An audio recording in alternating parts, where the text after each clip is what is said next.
Welcome back to Sam and Ham. This is Ham, and today we're going to be doing another episode of the Homebrew Review. And today, we're going to be looking at the Windblade, a fighter archetype.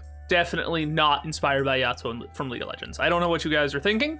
I don't know if you read the title. It's definitely not inspired by Yasuo from League of Legends. That's definitely not why I clicked the link, and that's definitely not what inspired this subclass. This one comes to us from the D&D Wiki, so we're about to see some more high-quality homebrew. Starting at level 3, they get finesse weapon proficiency. They become proficient in all finesse weapons. But Ham, don't fighters already have that? Yes, they do, Jimmy. But now these guys definitely have it. Yep. Also at level 3, they get breeze style. You get breeze points equal to your dexterity modifier, and they come back on a short or long rest. And you can also regain one in 2 different ways. When you score a critical hit with a finesse weapon, or when you succeed on a dexterity saving throw. Now, on one hand, I don't love that it's such a hard dexterity pushing subclass. I usually don't love that too much, but it kind of makes sense when you get to some other abilities, and I can kind of get behind that. And I kind of like the idea of you just get one back when you score a crit. That's kind of cool. I don't love the fact that you get one back when you make a dexterity saving throw, because fighters aren't proficient in dex saves. So this is either like really rewarding you for having one specific resilient feat, or for multiclassing. And also that's just incredibly like out of your control. Like, one, you have to wait for the DM to throw one at you and then you have to succeed. I'm not saying I hate it, but I certainly am not a fan.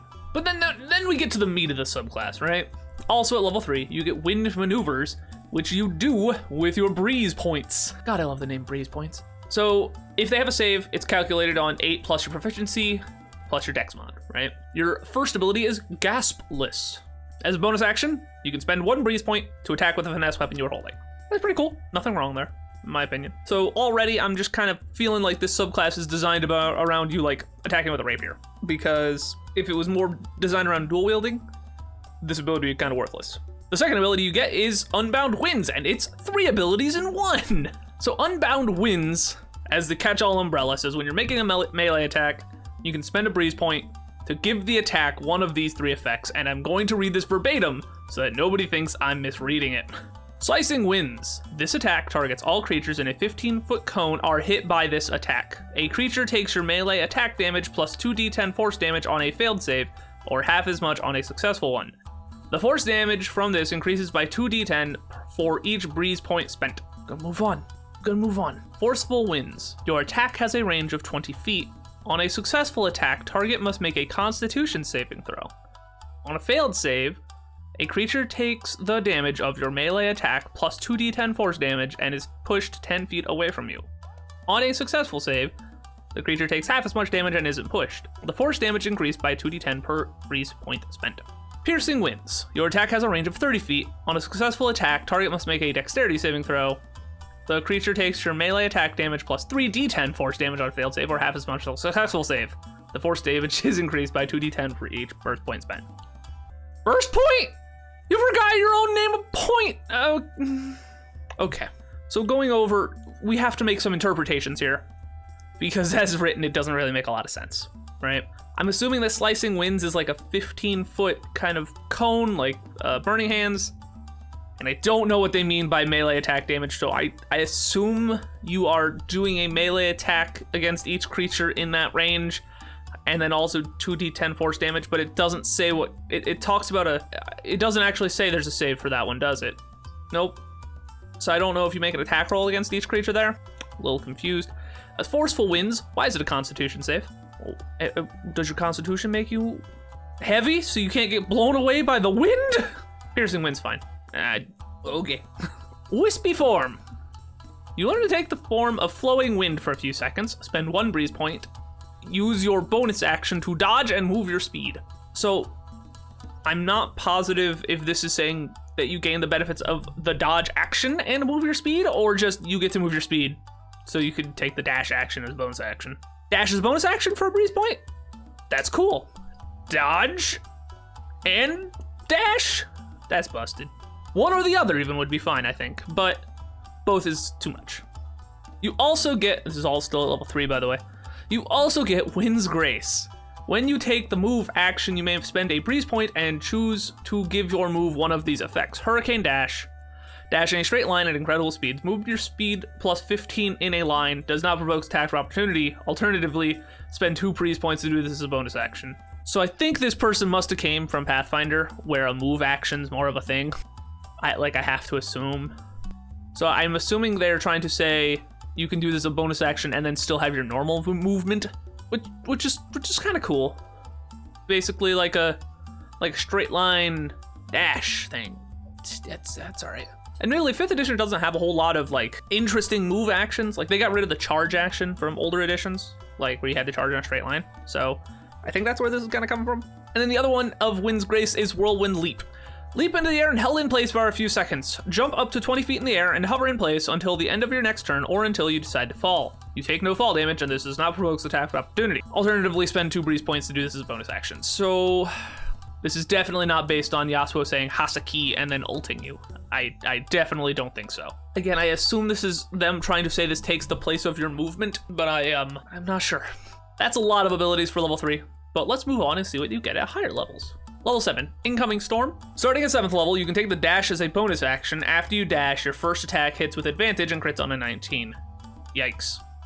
That, in of itself, is a very full level 7, and there's still 5 more lines. When you attack with a melee weapon, you can choose to attack with disadvantage. If you do, regardless of if you hit or not, the target must make a wisdom saving throw equal to the DC is 8 plus your proficiency bonus plus your con mod. Why is it all of a sudden not your dex mod?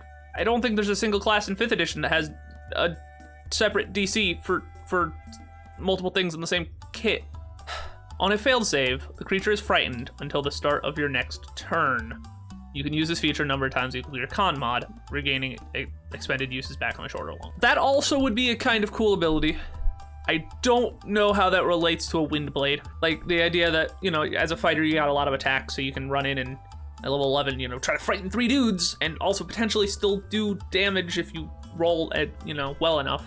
I could see it. Oh, the ability's not over. Killer's Instinct. They get subtitles in here now. You'll always reach the next victim. Good God. Immediately before you make a melee weapon attack, you can use your bonus action to move up to your speed towards the target. If you do, and that attack hits a frightened creature, you get temp HP equal to half your fighter level plus your con mod that lasts until the start of your next turn. Again, that's a cool ability, but if you're frightening them, they're probably already in melee unless you frighten them and then they ran away and then you're chasing them down, I guess is the thought. But you can already dash as a bonus action. And it crits with a 19. So why would you need to use the bonus action to move here? And then Bloodhound. Your indulgence in the battlefield has steeled your will and sharpened your senses. Yikes. You can't be surprised, and creatures within 60 feet of you, if they have blood, can't benefit from being hidden or invisible against you if they're below half their hit point maximum. Neat! Getting some weird looks from the peanut gallery. I think that's neat. Again, I don't know how it relates to being a Windblade, and I don't feel like there's anything in Yasuo's kit that says he's a Bloodhound, but I'm kind of feeling it, At level 10, Light as the Wind. You learn to take the best advantage of lightweight equipment you prefer. While wearing no armor or light armor and no shield, you can add half your proficiency bonus rounded up to your AC. No, I don't think it's broken, because like, light armor and no shield at this level, you're capped out at 17 AC, which ain't great for a frontline fighter. So adding up to +3 eventually is far from broken. That's just generally not how they do this kind of thing. I don't know. I shouldn't just say no, because again, if you're not wearing a shield, there's very few ways you can break that ability, but this is not something 5th edition generally does. And guess what? Level 10 has more ability to it. Last Breath. Definitely not the name of a Yasuo ability. You've breathed your last breath as a person. The hunt for battle is all that drives you forward. After succeeding on a death saving throw, you can choose to stand up and act as if you started your turn conscious. You may remain conscious until the end of your turn. The first attack you make during this time is made with advantage and does an extra 4d10 damage. While you have 0 hit points during this turn, taking damage causes death saving throw failures as normal, but 3 failed death saves won't kill you. At the end of your turn, you fall unconscious if you still have 0 hit points, or die if you have 3 death failures. Once you use this feature, you can't use it again until you finish a long rest. That ability is pretty cool. It kind of reminds me of the samurai ability that keeps you from, like where you get the emergency turn. I imagine you're gonna probably combo this with Second Wind a lot, just so that you basically get a comeback. It's strong, but I mean, there are other abilities that do the similar thing, so I like it. And I like the idea that if you don't have Second Wind ready, you'll probably just, fall unconscious or die. That's pretty cool. And then at level 15, you get Gail Strike. When you dash and make an attack, I have to assume this is from where you can dash as bonus action from incoming storm. You deal an extra 3d6 additional slashing damage. What if you're not using a slashing weapon game? That increases by 2d6 when you reach level 18. And they do the math for you, it's 5d6, in case you couldn't add 2 and a 3. On hitting, an attempt to knock the target prone on the first strike with a strength save equal to DC 18 plus your proficiency bonus plus half your fighter level. Why? Why we had a save that scaled with dexterity, and then one with constitution, and then half your fighter. That doesn't make sense. Have you ever read a 5th edition character? No. And then the only thing you get at level 18, because fighters are supposed to get something at 18, is the fact that this ability goes up 3d6. That sucks butt for a level 18 ability. But I don't want to be all negative here. I know it's been negative so far, but let's talk about the positives. 1, you got some cool edgy names here, man. And I think a lot of the ideas are neat and interesting, if not executed perfectly. So what I wanted to try to do is I wanted to try to improve upon what was here on the wiki and make my own version. And I would love to hear which version you guys like better at the end. So here is my improved, definitely not Yasuo subclass. So the Windblade, here are the changes. Level 3, we got rid of that stupid finesse thing, because you are already proficient, you're a fighter. You don't gotta worry about that. You get breeze points equal to your dex mod. It does say minimum 1, because everything else like that would do that. I basically stole the wording from War Wizard, and I got rid of the whole dex saving throw, giving you more points back, because I don't think they needed it. But you do still get a point back when you land a critical hit. For the wind maneuvers, I removed some and changed a lot of the wording here. So instead of being able to, they had this pseudo upcasting thing where they can spend more points, I got rid of that. Everything costs 1 point. 1 point. Gaspless, bonus action attack with a finesse weapon. I liked that one, I think it was good. Unbound Winds, everybody in a 15-foot cone makes a dex save. On a failed save, 2d10 plus your dex mod, force damage, or half as much on a successful save. And you'll notice Unbound Winds takes the place of the attack action. So as you get higher levels where you get more attacks, you can do this and then more stuff. That's why there's no scaling damage, nothing like that. For Forceful Winds, also takes the place of an attack during your attack action. Shoots creatures within 20 feet of you. They must make a strength saving throw, not constitution. On a failed save, they take 2d10 dex plus modifier force damage and are pushed 10 feet away from you. On a successful save, half damage and not moved. Wispy Form. As a bonus action, you can take the dash or dodge action. Either one I think is fine. Not both. It's very similar to a monk's ability to do it with ki, but they have a heck of a lot more ki, so I think that's pretty well balanced. Wind's Grace. I got rid of that whole jump and then hover thing, because as cool as it is in League, I don't think it quite works in D&D. So instead, as a reaction, you can cast Featherfall. You don't need material or verbal components. You do need somatic, though. Actually, does Featherfall even take components? Maybe I'm dumb. It does not. So, no, it doesn't take any components. You just use the wind to help somebody not fall. Yourself or an ally. That's all you get at level 3, because you don't need 17 abilities at level 3. Level 7, Incoming Storm. We've cut out 90% of it, and because level 7 for fighters is supposed to be more of a utility ability than a damage ability.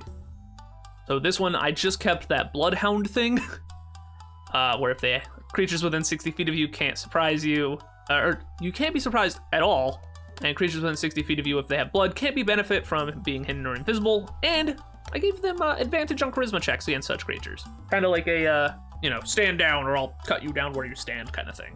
At level 10, I gave them Light as the Wind, because as it was, I didn't like I didn't like that AC thing.